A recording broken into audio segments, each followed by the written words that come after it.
Patrick. Hey, Michael J. So let's take a delve into modern for once. Oh, a delve, you say? A delve, yeah, perhaps.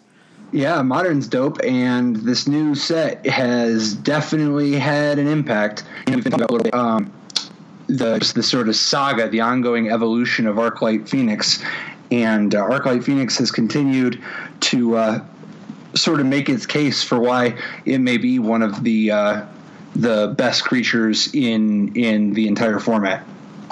Yeah, I mean, where do you want to start? Maybe Richard Tan's Phoenix deck from the top 8 of Grand Prix Portland last weekend? Yeah, and for obviously context, going into this event, it's been a wild ride with Arclight Phoenix, where it started out as a sort of card for people who were building sort of delver decks that were just happened to use Arclight Phoenix. And then it started branching out a little bit with some people experimenting with Arclight Phoenix in stuff like Mardu, like Jerry Thompson style Mardu. And then just a few weeks ago, we saw a big showdown between the refined version of Izzet Phoenix versus Mono Red Phoenix. There were some people that, including Jerry, but he wasn't the one in the finals, but there was a new breed of Mono Red Phoenix decks that still gets some of that looting action with stuff like Faithless Looting and so on, but that play out sort of like burn decks. And so that time in the showdown in the finals, we saw Izzet Phoenix defeat Mono Red Phoenix, and that brings us to today. Today is what is the next chapter in the evolution of the Arclight Phoenix saga? It's kind of like a previous chapter, or at least previous to Standard, right? This deck has startling resemblance to the Standard Phoenix deck, right? Oh, definitely.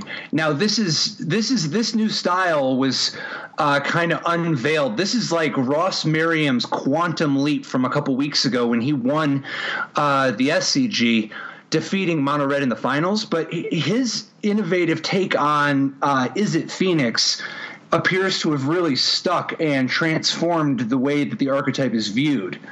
And here we see Crackling Drake sticking it out. Right after I put my foot in my mouth and talked about Crackling Drake being I was skeptical of it in Modern, and I think you were actually on the side of being not so sure that it wasn't going to be showing up.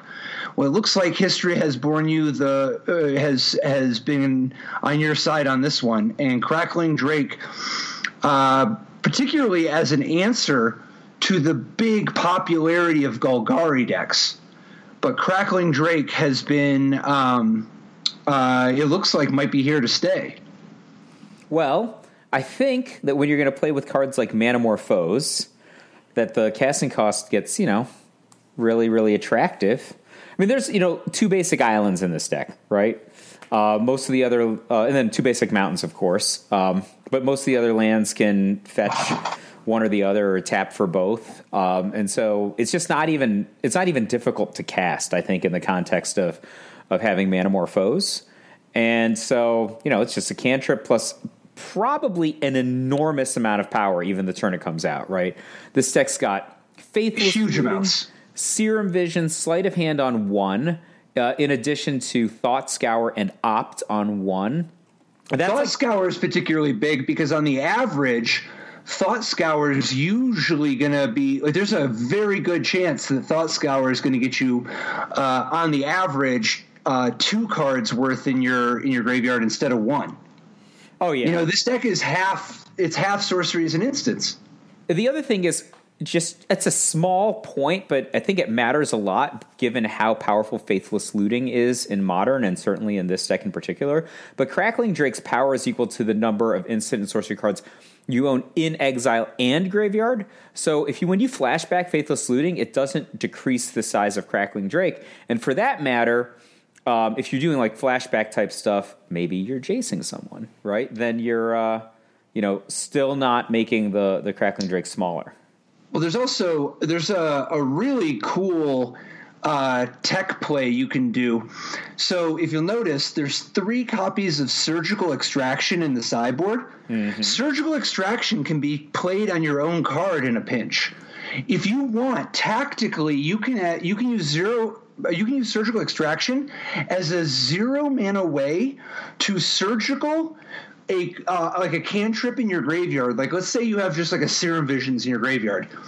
When you surgical extraction is adding one more card to make the Drake bigger, but then the Serum Vision doesn't go away. It's still in the count, and now you take 3 more copies of Serum Vision out of your deck, exile them, and add the count, making surgical extraction have like sort of a split card mode where it can be a 0 mana deal for. Oh, wow. It's like just a total giant growth type move there. Right, like you can surprise somebody out of nowhere by, like if they think they're going to live through the Crackling Drake, they might not be expecting just how much bigger you could make it in a hurry. That's insane. That's really cool.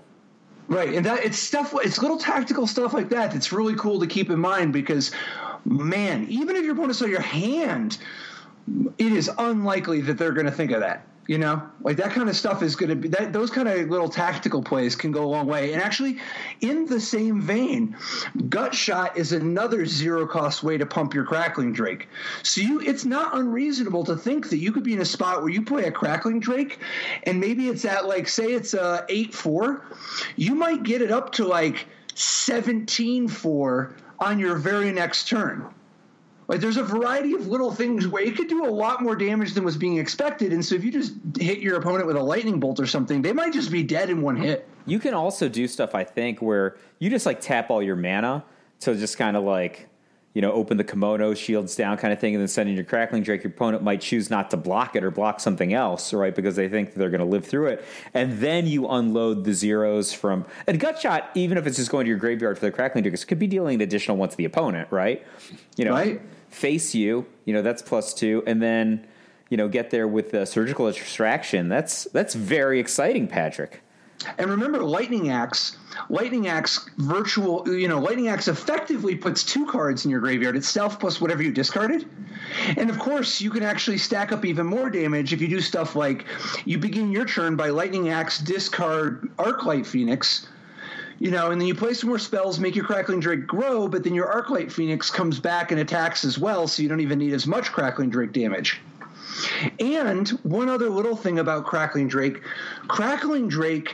doesn't have the vulnerability to graveyard hate that a lot of the cards in these Izzet decks traditionally do.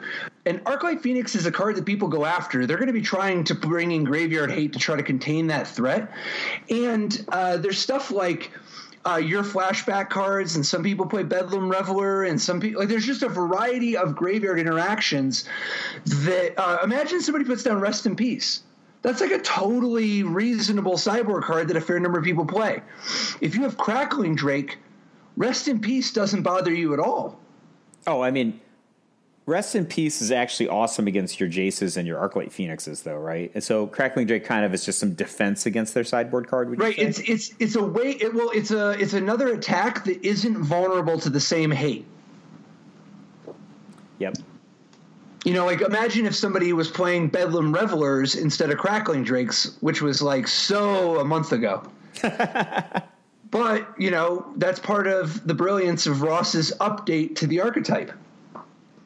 Another thing to call out about Richard Tan's list, and this isn't new here, this was actually widespread, not just in this archetype, but in a number. Gut Shot has climbed the ranks of cross-archetype staple. It's being played as a 2 or 3 of in countless strategies. It's just such whether it's mono red or various multicolor aggro decks or Delver decks, the amount that Gut Shot is getting used for being a form of fast interaction, while simultaneously just being a good card. I mean, it's an effective thing. It's not always just about the Gut Shot being an answer that's super efficient to stuff like Birds of Paradise or Grim Lavamancer. It's also about Gut Shot stacking with Lightning Bolt to kill things that would normally live through Lightning Bolt. And it's about the fact that when you're playing a deck that has 4 Faithless Looting, when you've got this kind of library manipulation, you can play slightly more situational cards. Besides, stuff like Arclight Phoenix super appreciates some zeros, because if you do something like go turn 1 Faithless Looting Arclight Phoenix, maybe even 2 of them, on turn 2 you can go cantrip, gut shot, attack. Right, that's a really fast opening. And that's not even counting if you got value out of the gut shot by hitting a Bird of Paradise or something. So 0 is deceptively important in this deck because of how nice Lightning Axe and Faithless Looting on turn 1 set up Arclight Phoenix attacks on turn 2 very regularly. I love this deck. It has so many, like, just powerful answer cards also. It's interesting how it can incorporate cards like Anger of the Gods and this splash with Hallowed Fountain, just one copy of Hallowed Fountain coming off of, Arid Mesa and so forth, supporting the Stony Silences. Yeah, and part of that is definitely affinity, but I think a big part of the reason for Stony Silence here is that you just can't – you can race most people. It's just not realistic for this style of Phoenix to race the KCI decks, the Clark Clan Ironworks decks. Oh, yeah, it doesn't have a lot of real interaction with the KCI deck. Right. Like, I mean, you could theoretically get some interaction depending on if they just, tap out wrong, but, like, probably not. Right. And another thing that's worth noting in the mana base, though, you called out the Hollow Fountain. I think it's real smart here. So there's like, what is it, like 7 fetch lands to go find the Hallowed Fountain. Tempting to play even more, but I love the discipline, the use of 4 Spire Bluff Canals. It can be so tempting for people to just want to be fetching harder and harder and just don't even damage. Spire Bluff Canal is unbelievably popular in the format, not popular, powerful, and the format is so much more aggressive. It's so good to save those 2 or 3 life points. Plus, and this is an underrated aspect, this deck uses Thought Scour. This deck only has 4 basic land and 2 steam vents. You know what I mean? You want to, at a certain point, you got to chill out a little bit on all that stuff, Or you're like crossing your fingers hoping that they play a Blood Moon. Come on, man. Right. So I think the use of Spire Bluff Canal is, instead of just more fetch lands or more steam vents, I'm a fan. I think you just got to save that damage and get ready to race. Very small point, but there's an Engineered Explosives in the sideboard as well. Obviously, that has X in the top right with the Sunburst mechanic. So the Hallowed Fountain in a pinch can also serve you with the Engineered Explosives. Yep. So what other how do you like this version, Richard Tan's version, as opposed to, for instance, the other Is It Phoenix deck in the top 8, Adam Courtney's copy, which a fair number of differences. I mean, this one is like even more conceptually similar in some ways to some of the standard stuff, all the way down to having a copy of Maximize Velocity. All right, so both of these decks have got like some wild romantic cards, right? So Tan's deck has got like Anne Fiery Temper.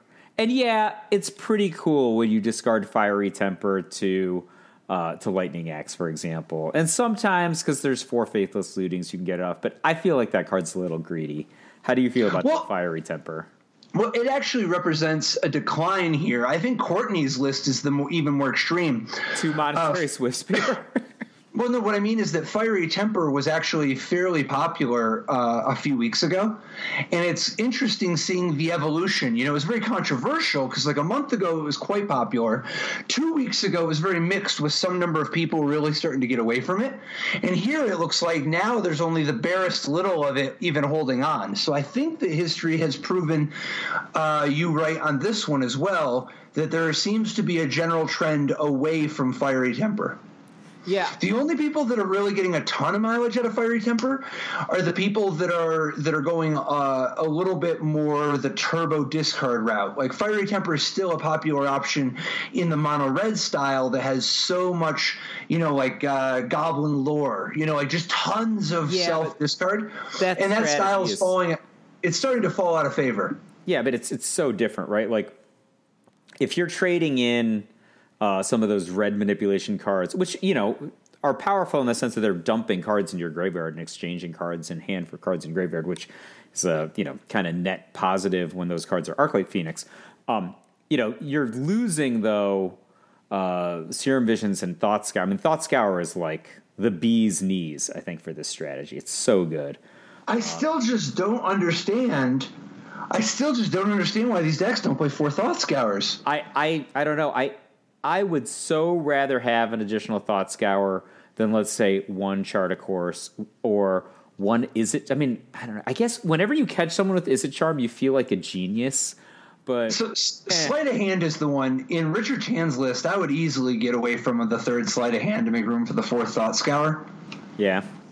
As for Adam Courtney's list, I still like. I'd rather have Thought Scour than Opt. I don't know. Maybe I'm a sucker. Like, I think that Thought Scour. Don't forget, Thought Scour also has additional text, right? Like, it's not nothing when people are setting up certain cards. If they're revealing something with the Delver or something like that, you can change their draw. That's not 0. Yep. And that's to say nothing of just hit yourself and flip Arclight Phoenix equity. Oh yeah, and Thought Scour is easily the most like explosive, kind of volatile in a positive way of all the potential 1 casting cost cantrips in these 2 colors. Maybe, I guess it depends on how you count Faithless Looting, but no, I'm just saying, like I feel like Thought Scour, you get the right side of luck, but you don't really expect it, so it just does its thing. But sometimes it's insane. Faithless Looting is like a Thought Scour that always hits the absolute stone nuts. Yeah, but the Thought Scour you don't expect to always hit, so it's just always on the bonus. That's what I'm saying. It's like winning the lottery. Like, Faithless Looting is like having a good job. Like, oh, I had a good job. Yeah, nobody's surprised when you have like a really good job that your expectation is good. But man, you roll those dice in the back alley, like that's Thought Scour. Sometimes, man. Sure. But in all seriousness, what do you think about 2 Monastery Swiftspear? I think I might be like Monastery Swiftspear's all-time biggest fan, and I don't know about 2 Monastery Swiftspear here. It's not I can say I think it's not the worst. 2? Yeah, I think 2 is better than 3, and I think 3 would be better than 4. How about 0 then? I'm not sold on 2 being better than 0, but I actually don't think it's that weird because it's one of those deals where you consistently want to have a threat that you can play by turn 2. Yeah. And if you have 4 copies of Arclight Phoenix, 4 copies of Thing in the Ice, and 2 copies. So 11 is a number we come to a lot, where 11 copies of a sort of effect is like a pretty good number for getting 1. If you can live without it, but you kind of like 1 in your opening hand, but it's not crucial, you just kind of would like 1. 11 is like frequently, like for instance, 11 1-drops is definitely a frequent number of 1-drops, right? And the reason to use only 10 here instead of 11 is partially because Monastery Swiftspear is so much worse than Thing in the Ice and Arclight Phoenix, but partly that you're going to cantrip on turn 1, and you're just going to look at some extra cards. So, like, the number you actually need to get that same ratio is a little lower. So I don't think it's indefensible, but I am deeply suspicious because it just sounds worse than not Monastery Swiftspear to me. Like, if you got a Serum Visions, a Monastery Swiftspear, and a Spire Bluff Canal in your opening hand, I mean, do you play the Monastery Swiftspear in hopes of giving it +1/+1 with the Serum Visions next turn? Like, here's my thing. I don't know. Like, maybe that's great. I just don't like Monastery Swiftspear in decks with so little removal. This deck has 2 Lightning Axe and 4 Lightning Bolt and 2 Gut Shot. It's not like there's a bunch of Vapor Snags and stuff or Thread of Disloyalty or whatever. Like, there's no, like, there's not other burn spells. Like, There's not like Forked Bolt or Burst Lightning or whatever. When you're playing or Searing Blaze or Searing Flesh, any of the sort of burn spells that often accompany Monastery Swift Spear, if you ever get stuck in a spot where you just play the Swift Spear and your opponent has any creatures, you're not really... It's not like it's super impressive of a piece on the battlefield. I mean, even in like Boros Burn or whatever, Naya Burn in Modern, Monastery Swift Spear is often pretty good, right? But it's like never like so backbreaking, right? The reason that it's good in that strategy is because chip-shotting people for 2 or 3 points gets them killed because you have this critical mass of Boros Charms later. I think that this deck operates a little bit differently because either you've got like these big overwhelming sources of damage like Crackling Drake, or you're just like Jockle Hopsing them with Thing in the Ice, right? Like, and then well, that's another big overwhelming threat. See, that's Arclight Phoenix, Crackling Drake, and Thing in the Ice can all win the game. Yeah. Monastery Swift Spear is not going to finish the job. Somebody else is going to have to help. And then the question will be, how much did the Swift Spear even matter?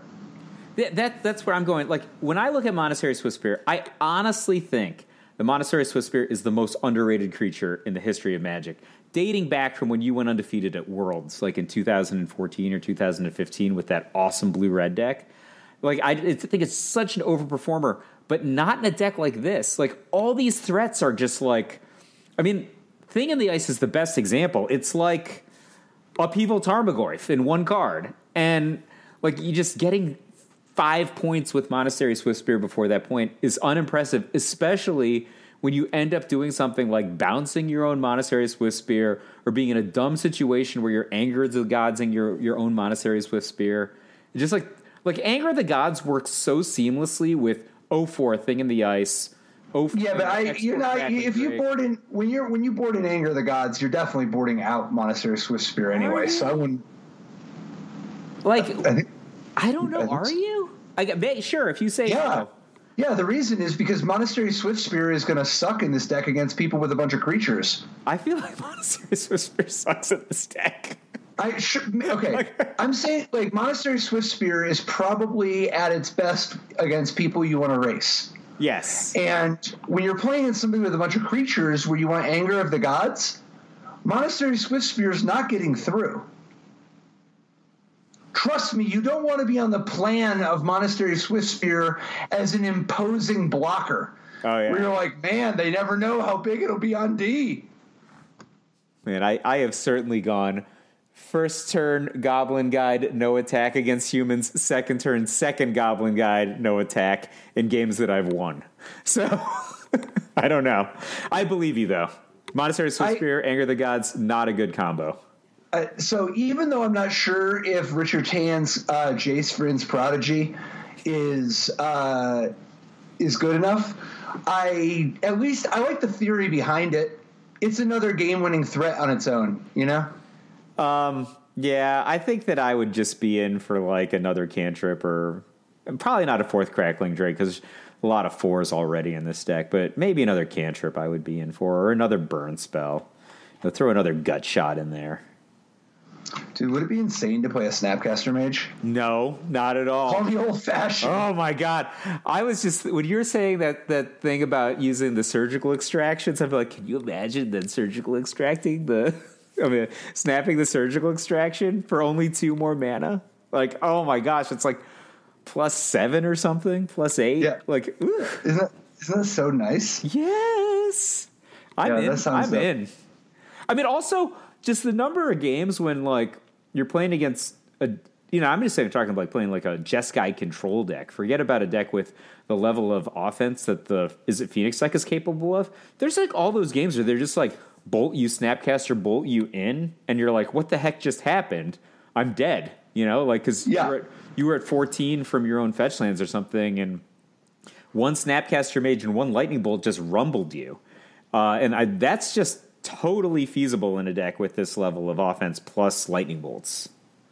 Or like gut shots. I mean, back in the day, do you remember when gut shot was played in just like blue Delver decks in standard?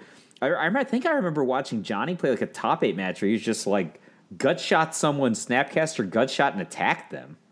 Like it was definitely a thing that I would love to do. I am having some amount of reservations though, because Snapcaster Mage, that's not necessarily a threat that's going to carry you, and I'm not sure that we even want the nickel and diming. Are we supposed to instead be looking at something like Young Pyromancer in terms of like a threat that can just completely take over the game? I would be in for that, but probably as a sideboard card. Like that card's level of vulnerability relative to its level of relative to like Monastery Swift Spear. Swift Spear typically gets in for a point because it comes down early and has haste. It also has a second point of toughness. Like if we live in a world where people are like just gut shotting in every archetype. Oh, good point. Like, it's just not worth the 2-mana investment for a non-sorcery, non-instant. Oh, here's one for you, dude. Monastery Mentor. I love it. I will confess that the first time I saw Adam Courtney's Is It Phoenix deck, I read Monastery Swift Spear as Monastery Mentor and got really excited. And then I was just like, oh, it's only the most underrated creature in the history of Magic. Dude, I would love Monastery Mentor. If we could take a page out of the old, like the sort of strategy that got Monastery Mentor restricted in Vintage. Oh, Monastery Mentor just seems like it could be so dope in these decks. Oh. So many cantrips, 0 cost spells. I mean, dude, let's get some Monastery Mentor action going on here. Here's the thing. Tan's deck already has a Hallowed Fountain, so he already cleared the path. He did the hard part. And separately, even if the worst in the worst happens and we like Thought Scour our Hallowed Fountain, this is a deck full of Faithless Lootings and Manamorphose, dude. This Manamorphose. Whatever. This is the easiest splash. Oh my god! You said Manamorphose to cast it. Can you imagine casting Manamorphose once it's already in play? Yeah, I've done that. Yeah. I need to fan myself. This is too hot. Yes. I am in for that. I am so in for games where you just cast Anger of the Gods when it's in play because everybody's so big. They're so big. Doesn't matter. Dude, it's getting a little too fancy, but what if, I mean, there's a part of me that wonders about how much Phyrexian mana we can like tap into. Because it's not like, imagine if we were mutagenic growthing our Monastery Mentor to save it from other people's. Okay. That's probably a little too far. That's too far. Too far. So in terms of Phyrexian mana, though, we did see Phyrexian mana showing up in Tyler Putnam's Grixis Death Shadow deck. Yeah, albeit just like a, dismember, boring, whatever. But what do you think of his take on the sort of classic archetype? Because this one isn't really straying too far from the norm, but it is interesting the use of 2 lightning bolts, right? 2 lightning bolts and a terminate. And, and 1 dismember and 3 fatal pushes. I mean, that's just... I never get how these decks arrive at these numbers. Yeah, I got an idea.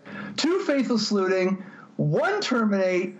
This time we're going to have 3 Stubborn Denials, 1 dismember, 3 fatal push. No Colgan's Command this time. Yeah, but 3 snappy also. Like, what do you 1 Grim Lavamancer in the sideboard. Yeah. Here it goes. You are the captain of Gurmag Angler as far as I'm concerned. How do you get to 4 Gurmag Angler, 3 Snapcaster Mage with only 2 Faithless Looting? How do you get there? That's what I want to know. This is a 4 Snapcaster Mage deck if ever I've seen one. Oh, I don't know, man. Now I feel bad for. I actually could. I do. I actually like 4 Gurmag Angler, 3 Snapcaster here. If you have to have 7. I think you could play 4 Snapcaster also, but there's no way I would play this deck with less than 4 Gurmag Anglers. I don't know. I like the Gurmag Angler here. I think it's a good time for Gurmag Angler. Yeah? Do you like Gurmag Angler and no Taziger? Yeah, definitely. Yep. I don't think it's Taziger's time. I think it's Gurmag Angler's time. I think in the past that has not always been the case, but I think right now is a time for Gurmag Angler to be doing his thing. I always get a little sad when I don't see 4 Inquisition of Kozilek. Just a little. I think it's too important right now to be able to do things like Thoughtseize somebody else's KCI. But even in the sideboard, there's like no extra. Yeah, I wouldn't board more discard. Yeah, I don't think I would play more discard. I think you want to play with a little bit of permission out of the sideboard. If I were going to play discard out of the, if I was going to play discard out of the sideboard, I don't want it to be like surgical or something like that. So, what are your thoughts on one Kolaghan's Command in the sideboard? I don't know, man. That falls into the category of just these are some numbers and here's some cards, and maybe it's right. Maybe it just makes the numbers work out where you have the right ins and outs. I could believe it.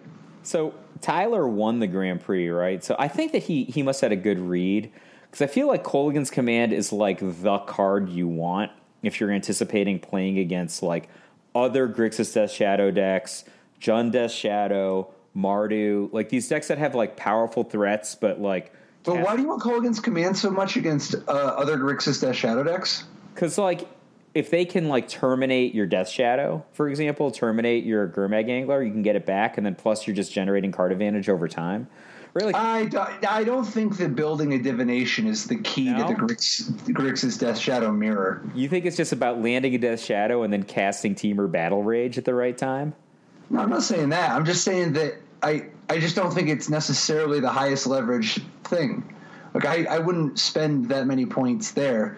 My hope with Kolaghan's Command would be that it just makes the right number of ins and outs for some of the other matchups, in particular matchups where people have artifacts.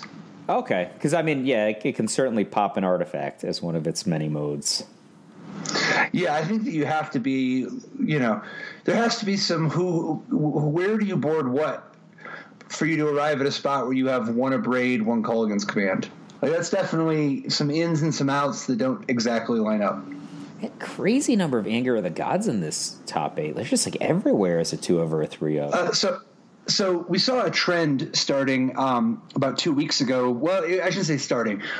It was in full swing 2 weeks ago when almost every single deck at the top was a red deck. And these red decks were overwhelmingly populated with some sort of a deal 3 in order to help combat humans. Whether we saw Fire Spout, Anger of the Gods, and Radiant Flames all appearing in the top 8 or in the top tables, and just depending on the archetype and which one's most synergistic with your strategy. It's not surprising to me at all to see multiple Anger of the Gods here and to see Anger of the Gods and just so many other ones. I mean, I think it's the most powerful of the sweeper options, but I think that that humans gives you such a difficult time. It's so fast and aggressive that we're just going to continue to see people playing some sort of a deal 3 in their red decks. See, I think of Anger of the Gods specifically, it's a little bit of a stretch, right? Like, it's double red. It's a little bit of a stretch here. I think of it as like the anti-dredge card, like the card that you want when, people... Definitely. Excuse me? Definitely.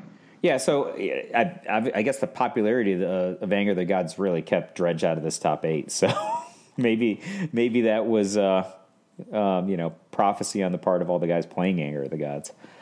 Well, there's also a little bit of splash damage because of the number of people that are going after Arclight Phoenix. Oh, yeah, it's very solid against Arclight Phoenix, which is actually one of the interesting things about it is being played in the Arclight Phoenix decks. But all their other threats have 4 toughness. So. Oh, I just mean the dredge decks, not wanting to deal with all the graveyard hate. Yep. So I think, like, for instance, I mean, like, look at Daniel Geider's black-green deck, right? Just playing the rock. When this list has clearly made a couple considerations and concessions for the Arclight Phoenix world. 3 main deck Scavenging Ooze is not always a given. 2 copies of Kalitas, Trader of Get. Because Kalitas, if you have a Kalitas, if you put down a Kalitas and then immediately Collective Brutality or Assassin's Trophy or whatever, if you just go after your opponent's Arclight Phoenix with a Kalitas, you get the best of them in a pretty good way. So it's not even just the like hardcore graveyard hate stuff like, Surgical Extraction or Rest in Peace or whatever. It's also just people playing with stuff like 5 soft graveyard hate cards in the main deck of their black-green deck. Oh, yeah. The Trader of Get is fantacular against Arclight Phoenix, right? Like, if you're pushing or, presuming the push can hit it. Brutality or anything, like, you're just, first of all, you're undoing the whole reason why their deck exists to begin with. And then second of all, you're getting a little something on the side. Yeah, having something to show for it. And it's not even like it's a threat that it's not easy for them to deal with is like, that's also part of the equation. So, I think I can understand Daniel Geithner's deck in the abstract. Like, first of all, this is like a really well set up deck against, people who, let's say a burn deck, for example, right? Like, main deck Tarmogoyf, Ooze, and Kalitas together with main deck Collective Brutality and 2 more Collective Brutalities in the sideboard. This is about as well put together as the Rock can be against burn in Modern, right? To start with. You are so mono-focused on burn all the time. Always looking through rose-colored glasses. Literally rose, mostly red, a little bit white. Rose's sunglasses, huh? Yeah, Flores sunglasses. Yep. So, but here's my question. I think I understand him, but he's got 3 main deck Dark Confidant. How do you not complete the play? I understand not playing 4 in the main deck. If every matchup where that, like, don't you want the 4th one? Don't you just want to draw on turn 2? Maybe. But, like, there's gut shots all over the place, remember? I think it's not... But, I think, like, the prospect of making them have the gut shot, if you're committing main deck 3... Nah. No? Nah. I don't mind it. I think the idea of you want to draw a mix of 2s so that if your opponent is playing a gut shot deck, you can play a different 2 on turn 2. My argument is... Let's say you're playing against, like, little Mark Herberholtz something, right? Like, what are you siding in? A Duress? Maybe Nissa Vital Force? I think. What do you mean by Mark Herberholtz? A blue-white control deck.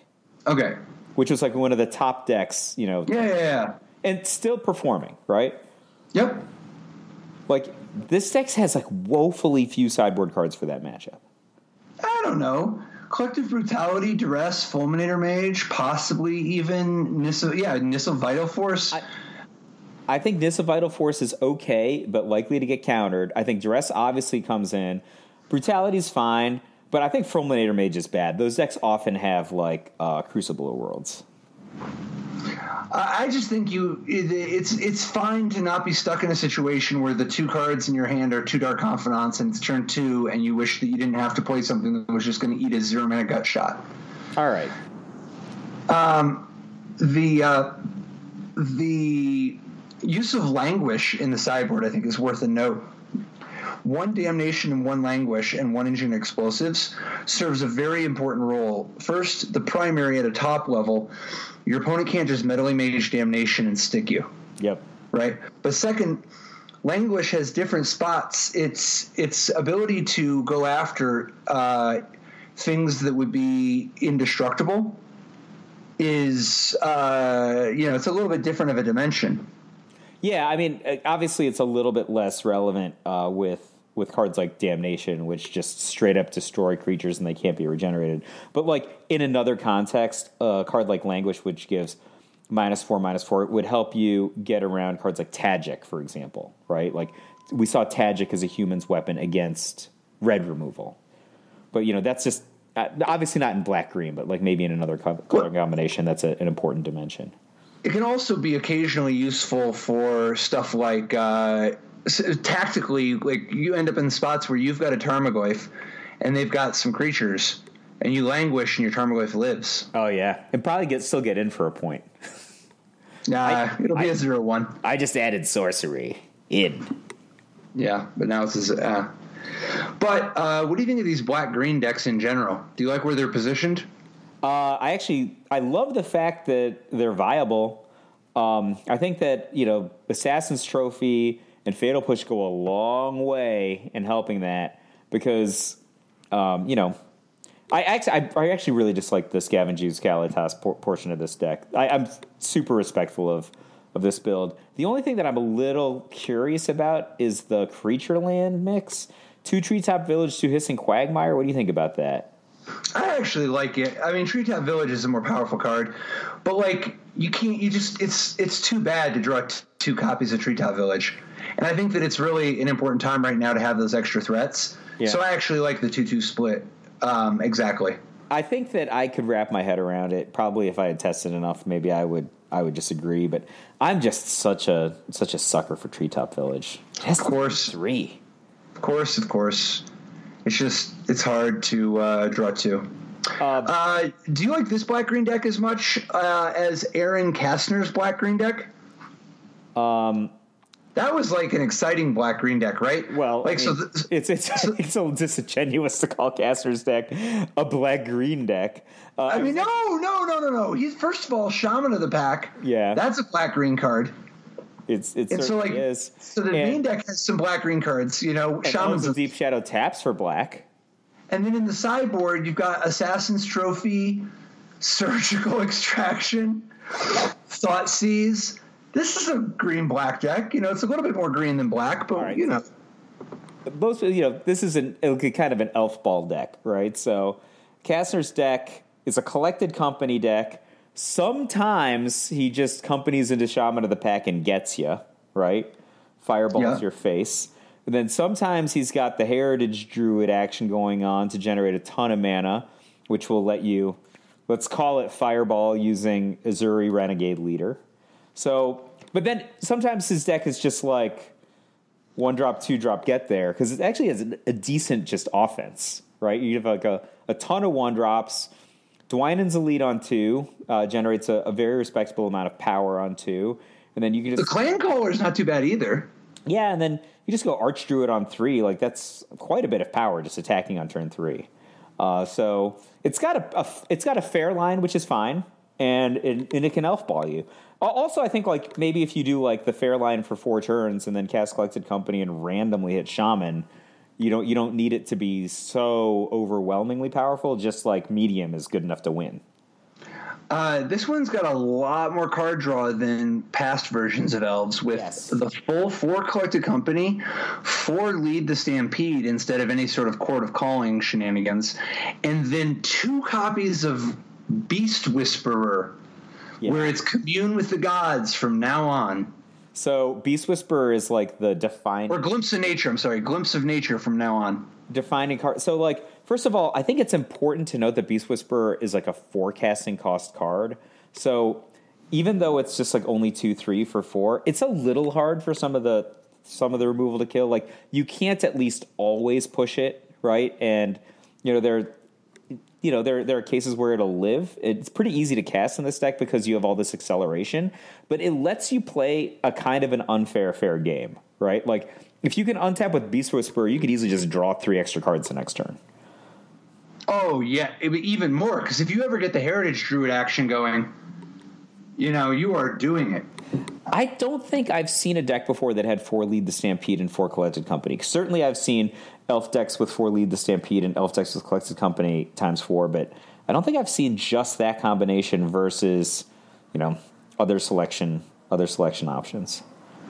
Yeah, it's definitely a different twist having this much ability to grind.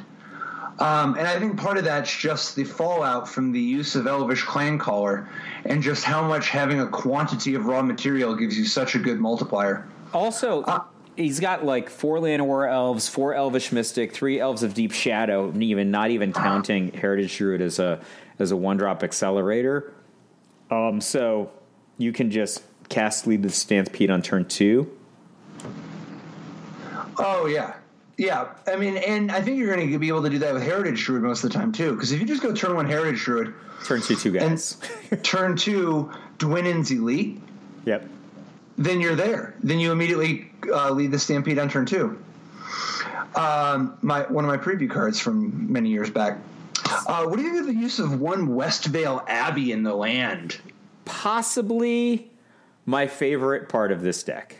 Really? Yeah, wow. I love it. So, first of all, from a perspective of being an Elves deck, it's awful. Because one of the things that is great in Elves is, like, you keep a 1-land hand and then you crush your opponent, right? Because, like, if they can't deal with with a large number of small creatures, one land can get you there. Westvale Abbey is the oddball land of the deck that doesn't actually tap to produce like a Llanowar Elf on turn 1. So from that standpoint, or a Clan Caller on turn 2. Yeah. So, but in every other case, it's so exciting, so exciting.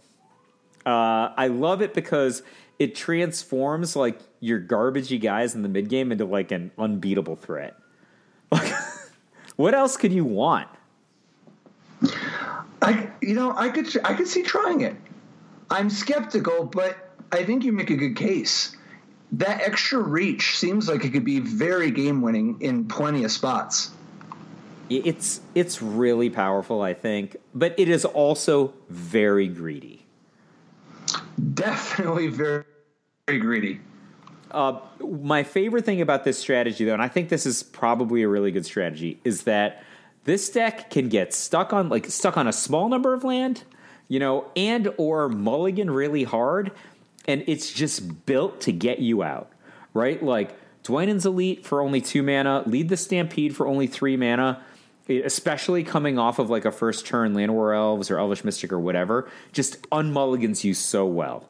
And then it's just got all these angle cards that make it really difficult to interact with. Just like, you can just have Cavern of the Souls as your land, never draw a forest of any type, and then just bury your opponent. And it's got a bunch of cool dimensions. Plus, what fair deck that doesn't answer the Beast Whisperer can actually beat the Beast Whisperer, right? Like, I think that's really tough.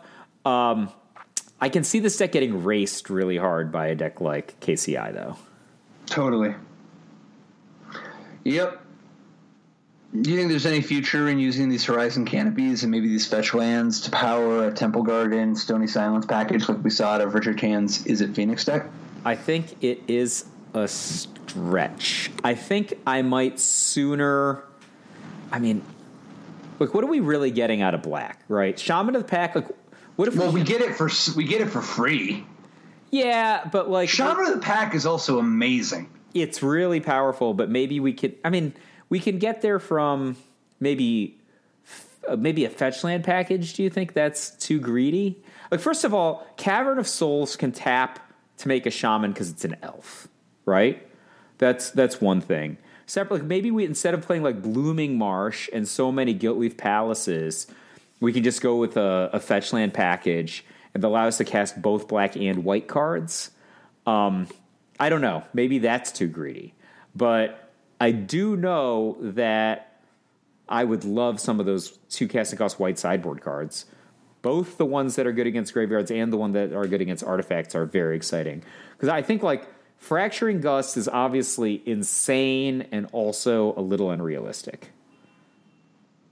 You're just saying with how expensive it is? Yeah. Like I don't think so. With 11 with this deck has 15 it has 15 1-drops that make mana. The problem I think for Fracturing Gust you can pull it off. If you can cast it before the game is over, they must not have had that much material. I don't agree. I think you can Fracturing Gust on turn 3. Yeah, and they didn't have that much material. So, like, you get them for some rando stuff that doesn't actually win the game for you. No, you don't have to cast it yet. You have the threat, the option of I see. Oh, look, you just kind of hold back and, like, wait for them to commit a little bit more, and then... What are they going to do? Being an instant. And you can clock them with the rest of your stuff. You're still developing your board. Okay. I buy that. So it's a different take on green mana acceleration. But Stephen Ricken's Obzon Evolution deck, it's kind of interesting here. I mean, obviously, Birds of Paradise, Noble Hierarch, Devoted Druid, stuff we've all seen before out of these this particular type of counters company deck. But what's interesting is that the collected company portion is missing. Like this is just like so that elf deck added Court of Calling to the company deck. This deck takes Collected Company out of the Court of Calling deck with just 4 copies of Court of Calling, 4 copies of Commune with Nature, 4 copies of Eldritch Evolution. This list is focused on the Demonic Tutor aspect of trying to set up one of these combos. All right, so you want to talk about like where we're getting to first, and then talk about the engines second, or how do we want to talk about this? Like obviously, go ahead. Yeah. Like so, one of the obvious combos is Devoted Druid plus Vizier of Remedies, right? So Vizier of Remedies prevents you from putting -1/-1 counters, which means that the Devoted Druid can tap for an awful lot of mana. If you get those two cards together, you can either search your entire deck with Duskwatch Recruiter, or like put a bazillion counters on your guys with Shalai, or make like a huge Walking Ballista. I guess you could just go like Devoted Druid through your entire deck, find Walking Ballista, make a huge Walking Ballista, kill you, right? Like that's the primary kill. Yeah. But in order to get there, you're using Court of Calling and some of these other manipulation cards, Commune with Nature, etc., to find this 2-card combination, which typically you want to play Devoted Druid first, and then the Vizier, right? There's another part of it you can do. Remember, you're getting so many cards. If you can just get a Shalai into your graveyard, you can scream it back. You can use Postmortem Lunge to get it back into play and go off. Like you have unlimited green mana from Devoted Druid, and you can just pump your whole team an arbitrary amount. Yeah, the Lunge is like a relatively new addition to this archetype. Yeah, it's been used occasionally in small numbers, but 4 is definitely not industry standard. And it is definitely a turbo element. And it's not just that it's part of the kill. The primary use of it is that you can just put down Postmortem Lunge on a Devoted Druid that your opponent killed. And then when the Devoted Druid comes back, well, it has haste. So you can just combo off immediately. You don't have to worry about a Devoted Druid living. Oh, that is an awesome addition in this archetype against decks that are like trying to beat it with just all removal, right? Like, you know, decks that are like maybe get like 1 or 2 clocks in play, Grim Lavamancer, or a bunch of burn cards, kill all your guys. Like, so this just lets you recover and win immediately. Right. Yeah, I think it's a real smart move here. Yeah, I like it. Dude. Okay, so obviously you and I would never say anything bad about somebody just putting a couple copies of Knight of Autumn in their sideboard. Worship, I could believe it. Is Gideon ally of Zendikar really what's going on here? I don't know when I would ever want this card in this archetype. Like, I mean, I know that I've wanted to play it in Standard, but I don't know.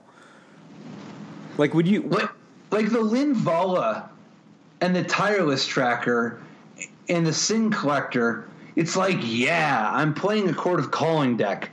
Sure, of course I have some dope hits. What does Gideon have to do with anything? Do you sided it against control?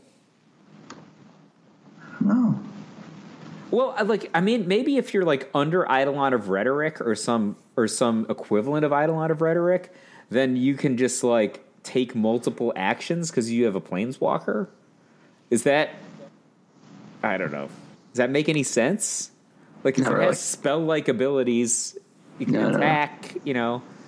No? Yeah, I don't think so. No? I don't know when I'd want it. I honestly think that I would just generally rather have a second Tireless Tracker. Dude, if you want some Planeswalkers, what about just like Jace the Mind Sculptor and Liliana of the Veil? Such as those played by Yuta Takahashi's, well, let's call it fairies. He's got the full 3 Spell Stutter Sprite and 4 Awesome Blossom. And 2 Mutavaults. Let's call it fairies. He's even got Vendilion Click, you know, in the sideboard as a one-of. So this is a blue-black control deck like fairies where you just keep pulling out the cards you don't want out of fairies, and you realize, well, I don't want any of the fairies except apparently Bitter Blossom for a threat that doesn't require spending any mana. And Spellstutter Sprite, I think, has always just been a really underrated modern card anyway. It's just so good at countering spells. The fact that you can just play it straight up and counter their ones, and then if you happen to have Bitter Blossom, so it's just basically a hard counter, that's really exciting. It's a really, really good hard counter, right? It costs only 2 mana, and it just leaves you with something to fight with. Right. So this deck is a little bit shorter on permission than we've historically seen, and that's probably largely in response to how aggressive the modern format is right now. Instead, we've got the interaction coming from 4 Inquisitions, and then, of course, just some cryptic commands. But there's 1 Spell Pierce, and then that's it for the permission. There's no remands, no mana leaks, nothing like that. No negate, no logic, nothing like that. And there's only 3 spell setter sprites. This one's much more focused on card advantage with a fairly robust removal package. But card advantage from 4 Bitter Blossoms, 3 Jaces, 3 Lilianas, 4 Snapcaster Mages, 3 Cryptic Commands. This is a fairy deck that plans to draw a lot of cards. And it's trying to win a grinding resource battle. Who do you want to be matched up against when you're playing this deck? Black-green? I think any sort of a mid-rangey strategy, this deck is happy to play against. Is this deck great against blue-white? I think if you just put down Bitter Blossom, and then remember, you don't have a lot of permission though. Yeah, I think what you really want to be doing with a deck like this is playing against anybody who's a little bit slow, but not totally slow. Anybody in the middle. So I think like this deck could plausibly beat an Aether Vial deck by drawing a bunch of Cryptic Commands and racing, but that you probably don't want that matchup, right? And then I don't think this is really that great against a lot of the mono aggro decks. So I'm just wondering where you want it, but it has powerful cards. I would like it against the Abzan Evolution deck. Yeah. Yeah. It doesn't have that much permission. I feel like maybe they just the spot removal. All right. I mean, I don't know. Heroes Downfall is kind of expensive for the modern format. No, I like Heroes Downfall. I don't love it. I would tolerate it, but I think it's solid. I think it's just really good to be able to kill other people's Teferis or Jaces. Yeah, I can buy that. I mean, but this deck still has like Cryptic Command, so that's a really good answer to their Teferi, etc. Yeah, but you don't have many 3s anyway, so it's not like, I mean, what are you going to do? Waste the mana? And having 1 as an option makes your Snapcaster mage have a lot of extra mileage. Yeah, I don't hate the second one in the sideboard. I think Heroes Downfall is an underrated modern card. Okay, I'm just I don't know. This one has a lot of thought process for me. What am I supposed to do with this Jace? Is a question that I don't usually have to ask myself. Brainstorm. When in doubt, draw 3 cards. Yeah. What do you think of this heavy graveyard package, though? 3 Nile Spellbomb, 2 Surgical Extraction, and a Relic of Progenitus. I mean, maybe it's just a necessary evil because you're just not winning without it, but... Yeah, I think that one of the things that I was a little curious about when looking at that, because there's so many slots devoted to the anti-graveyard cards, is... But didn't go, like, to the heavy ones? Like no Leyline, for example? I mean, like, it's not like there's so much natural synergy with Nile Spellbomb or Relic of Progenitus. Like, those cards are fine. They're Cantropy, but, like, it's not... when you're playing, like, a Snapcaster Mage deck, it's not, like, confusing that you would play Surgical Extraction, right? Those cards go really synergistically together. But Nihil Spellbomb and Relic of Progenitus, they're perfectly good cards in both cases. It's just nothing special going on between them and the main deck. So if I'm going to devote so many slots, I kind of feel like I just want some of them to be ley lines, which are just so heavy-fisted. I don't know, man. I've never liked mixing ley lines so much with all the other graveyard hate. It's like... Are you nickel and diming them, or are you trying to win entirely with 1 card? And when you're playing a deck that has Bitter Blossom and Cryptic Command and some spot removal, and there's a variety of ways that you can actually play a reasonable game with them. You don't need to be all in on the haymaker of Leyline. And Leyline is such a bad draw. Whereas, the Graveyard Hate is actually a good draw, and you've got cards like Serum Visions to look for it. To, look for whatever Graveyard Hate card you were going after. There's no single, always correct answer, right? If there were, definitely no. Then, people would all play the same decks, and they don't. When I'm thinking about something like this, I actually think back to a conversation you and I had like back in I think 2011, and I was always like in Legacy, like mono, always playing Cephalid Breakfast, and you're like, hey, what if we hybridized Cephalid Breakfast with Stoneforge Mystic? Because you could like, use Stoneforge Mystic to get some of the combo pieces. I'm like, oh wow, this is so cool. Maybe we should just sideboard this part of the deck. We should sideboard this part of the deck. You just said this thing to me, and I'm like, you're right. Just take the free wins, right? Like, depends where you put, if we're going to play all these cards, we can choose to put some in the sideboard. We can choose to play them all in the main deck. But why don't we just take the free wins? And that's why I would want to think about playing Leyline of the Void, because just take the free wins. I don't know what you mean. I think that it reduces the number of wins. They're not free. You only have 15 sideboard spots. And if you draw a Leyline of the Void, it's not very good. Well, it's quite bad, yeah. Right. Whereas if you draw Surgical Extraction or Relic of Progenitus or Nile Spellbomb or something, it's quite good. All right. I don't know. I think that Leyline of the Void is much more a card for people who, for two scenarios. One, do you need a sideboard card that will win it for you on its own because your strategy just doesn't have any meaningful way to make progress?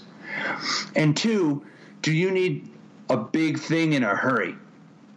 Because if you can afford to play a game, then I think the other ones are a lot more reliable. So in this case, I was just thinking, some of the time you just get it on turn 0, and then you can just play your regular game, and you just have this thing sitting around giving you tremendous value. And in this deck versus a lot of other decks that are apt to play Leyline, you're fine casting a 4. The deck has Cryptic Command in the main deck. It has Jace the... No, I know, but if you don't want to tap... No, it's not, because you're not going to tap out on turn 4 for a Leyline of the Void against a KCI deck. You'll die. You might lose. Okay, let's take Matt Nass's KCI deck, for instance. So Matt's deck is kind of an interesting blend, right? First of all, so the mix of things that Leyline even interacts with is a little exotic. There's one Mirror Retriever, one Spine of Ish-Sa, which is the 7-cost enters the battlefield, destroy target permanent, and when it goes to a graveyard from the battlefield, return it to its owner's hand. And then the amount of, and then of course you can kick. You get the extra card out of Ichor Wellspring and the card from Chromatic Star. Well, he doesn't. Yeah, I mean, you get the extra card from a bunch of your cards. And then of course there's Scrap Trawler. But a lot of those cards will have already gotten value by the time that it's turn 4. So when you Leyline, those cards will have already cycled. A lot of those cards will be already in the graveyard. Leyline doesn't get rid of them like Rest in Peace. And then your opponent will have had a chance to set up a lot of stuff, and they can play whatever form of interaction that they have to get rid of it. They haven't been just, shut down this whole time. For instance, they can just engineer explosives for 4 if nothing else. But even setting that aside, they're not all in on that plan anymore. The use of Psy Master Thopterus, he's got one in the main deck, but the plan is to board in the other 2 against everybody. And then just go Thopter beatdown, right? Right.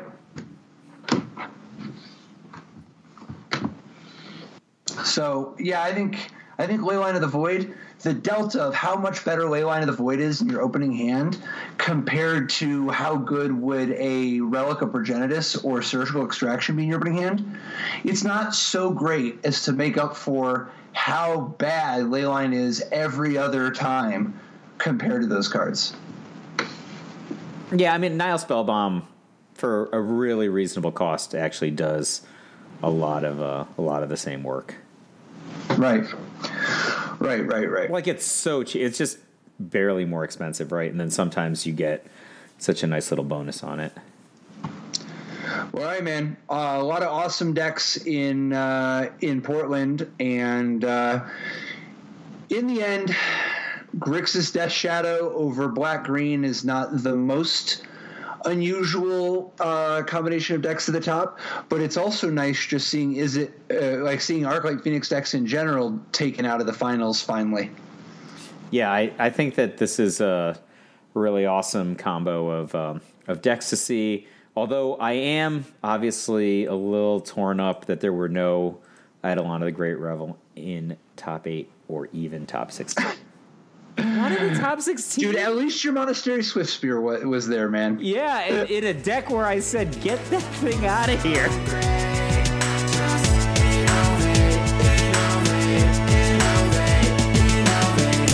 Life didn't work so great. Tried to play Dredge, so jail or hate. Ghostly prison waiting for my untapped phase. Your core trapped in amber stasis state. Lost a lot of friends, got left behind. Had to find a way not to lose my mind. Trapped in a vault